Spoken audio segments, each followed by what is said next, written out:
The Vice President of the United States, Joe Biden, is with us from Washington. Mr. Vice President, good morning. Great to have you. Happy to be with you, Charlie. Speaker Ryan said, quote, if everything was as great as the president said it was, 2/3 of the American people would not say the country is on the wrong track. Is there a disconnect? I think it's two reasons, Charlie. One, the blowback from the recession that still has left a lot of middle-class people who lost their homes, who were in the stock market, didn't get back in as it came back up. The job stagnation, the wage stagnation. And I think the president explained it fairly well with these international changes taking place with globalization and the way things are moving. And we have to adjust. This is a new period.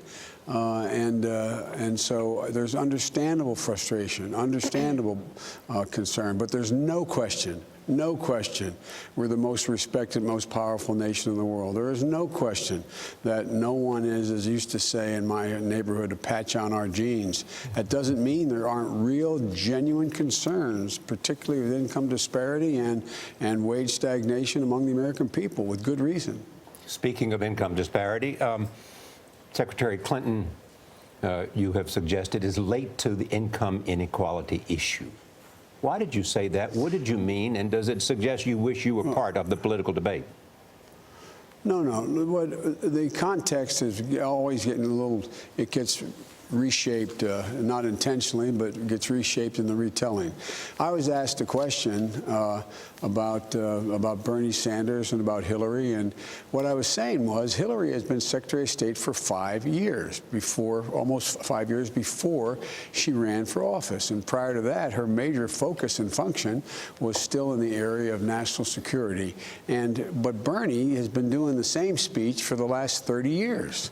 And all I meant was that this is Bernie's man. I mean, literally, it's just, he's never changed his position.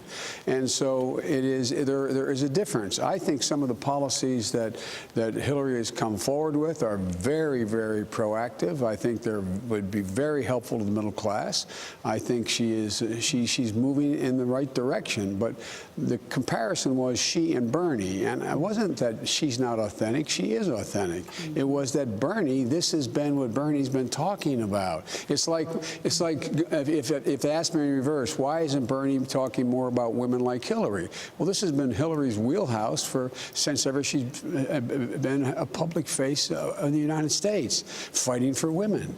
And so it doesn't mean he doesn't support women. It's just her wheelhouse. Right. That's the context in which the discussion took place. Mr. Vice President, Obama said last night that anyone claiming America's economy is in decline is peddling fiction.